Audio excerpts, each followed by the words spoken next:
hey everyone, welcome to my YouTube channel CS Talks, and today we are going to discuss about the strategy for CMSL or how I scored 59 marks in CMSL.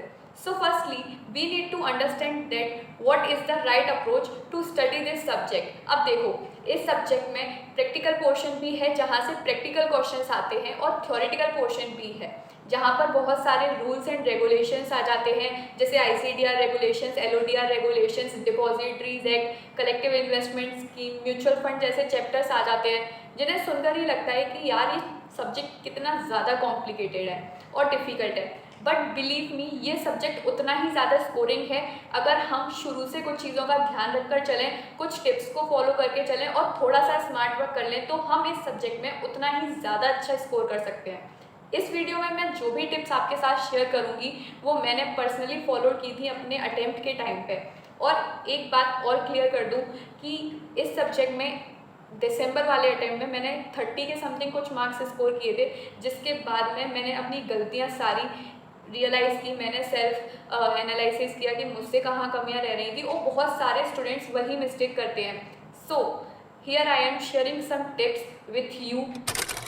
Tip number 1 is conceptual clarity.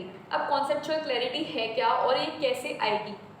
तो जब भी आप कोई भी new topic अपनी class में पढ़ रहे हो तो उसी टाइम पे आप वहाँ पर शॉर्ट में लिख लो, हिंट्स लिख सकते हो, इवन कुछ भी ऐसा लिख सकते हो जिससे आपको याद रहे कि इस टॉपिक में ये चीज़ें हमें सर ने बताई थी या हमारे जो टीचर थे उनने एक्सप्लेन करी थी। क्योंकि होगा क्या, क्लास जैसे ही एंड होगी आपको उस टॉपिक से रिलेटेड आधे से ज़्यादा चीज़ें याद ही नहीं रहेंगी, तो रफली नोट कर लो क्लास अटेंड करते में ही। उससे होगा क्या कि टॉपिक आपको थोड़ा बहुत समझ में आएगा कि ये टॉपिक किस किस चीज़ से रिलेट कर रहा है, इसके अंदर क्या क्या चीज़ें हमें समझनी है और क्या क्या हमें बताया गया है। क्योंकि क्लास एंड होने के बाद में आधी चीज़ें हम वैसे ही भूल जाते हैं। ओके, अब क्लास जब ख़त्म हो जाए तो उसको एक बार रीड कर लो। इससे होगा क्या, आपको कॉन्सेप्चुअल क्लैरिटी मिलेगी। क्योंकि जब भी हम कोई नया टॉपिक पढ़ते हैं वो हमारी एक बार पढ़ के समझ में नहीं आएगा। ओके, तो एक बार गो थ्रू करो सारी चीज़ें कि हमने इस क्लास में ये पढ़ा था। ओके, आपको करना क्या है, नेक्स्ट डे आप जब क्लास में जाओगे उससे पहले जो भी आज तक का आपने पढ़ा है वो आपको एकदम क्लियर होना चाहिए, जिसकी वजह से अगर कोई डाउट आता है तो आप अगले दिन क्लास में पूछ सको। और पहले के जब आपके कॉन्सेप्ट क्लियर होंगे तो नेक्स्ट क्लास में आप और अच्छे से चीज़ों को समझ पाओगे, या नहीं होंगे तो डाउट्स को क्लियर कर पाओगे। The second tip is prepare your own hand written notes. अब देखो, हैंड रिटन नोट्स प्रिपेयर करने के बहुत सारे बेनिफिट्स हैं। एग्ज़ाम से पहले जब आपको रिवीजन करने के लिए टाइम कम रहेगा तो आप कम टाइम में भी पूरा सिलेबस कवर कर सकते हो अगर आपके hand written notes properly maintain हैं, आपने प्रॉपरली अच्छे से बनाए हुए थे और वो समराइज फॉर्म में थे। तो वहीं अगर आप मॉड्यूल से स्टडी करने जाओगे तो आप सारे कॉन्सेप्ट्स कवर नहीं कर सकते एग्ज़ाम से पहले। ओके, कोई भी फैकल्टीज़ के नोट्स इतने समराइज्ड वे में नहीं हैं कि आप उनको एग्ज़ाम से पहले पूरा गो थ्रू करके जाओ। बट अगर आपने अपने हैंड रिटन नोट्स प्रिपेयर करे होंगे तो आप कम टाइम में ज़्यादा रिवीजन कर सकते हो, अच्छे से टॉपिक का कवरेज कर सकते हो। प्लस जब हम कोई भी चीज़ एक बार लेक्चर में देख लेते हैं उसके बाद में जब एक बार पढ़ लेते हैं और अगर हम उसे लिख भी लेते हैं ना तो वो चीज़ हमें बहुत जल्दी लर्न हो जाती है। इसीलिए हैंड रिटन नोट्स को प्रिपेयर करना बिल्कुल मत भूलना। The tip number 3 is consistency and daily revisions. Subject चाहे कोई भी हो बट कंसिस्टेंट रहना बहुत ज़्यादा ज़रूरी होता है। अगर कोई भी सब्जेक्ट आपने एक सब्जेक्ट 4 घंटे पढ़ लिया और नेक्स्ट डे आपने उस सब्जेक्ट को टच भी नहीं किया तो बिलीव मी आपकी पूरी मेहनत वेस्ट हुई है।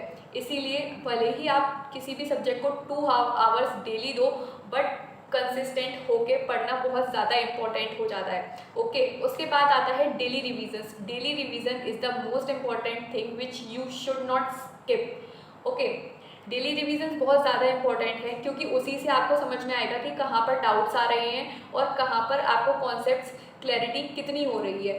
नेक्स्ट क्लास में आप जाकर डाउट्स तभी सॉल्व कर पाओगे जब आपने पहले वाले कॉन्सेप्ट को रिवाइज किया होगा। Tip number 5 is the most important tip of this whole video. You should try to complete 100% syllabus. 100% syllabus जब हम कंप्लीट करके जाते हैं तो हमारा कॉन्फिडेंस वैसे ही नेक्स्ट लेवल हो जाता है। कोई भी टॉपिक को ये सोच के हमें बिल्कुल स्किप नहीं करना है कि ये इम्पोर्टेंट नहीं है या इससे तो क्वेश्चंस नहीं पूछे जाते हैं या ये चैप्टर तो बहुत कम वेटेज कवर करता है, बिकॉज आपको नहीं पता आईसीएसआई कौन से चैप्टर से कितने मार्क्स के क्वेश्चंस पूछ लेगा।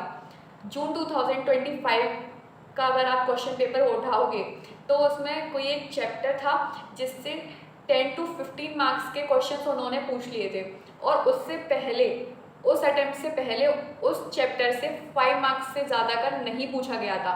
तो आईसीएसआई कहाँ से कितना पूछेगा, यू नेवर नो।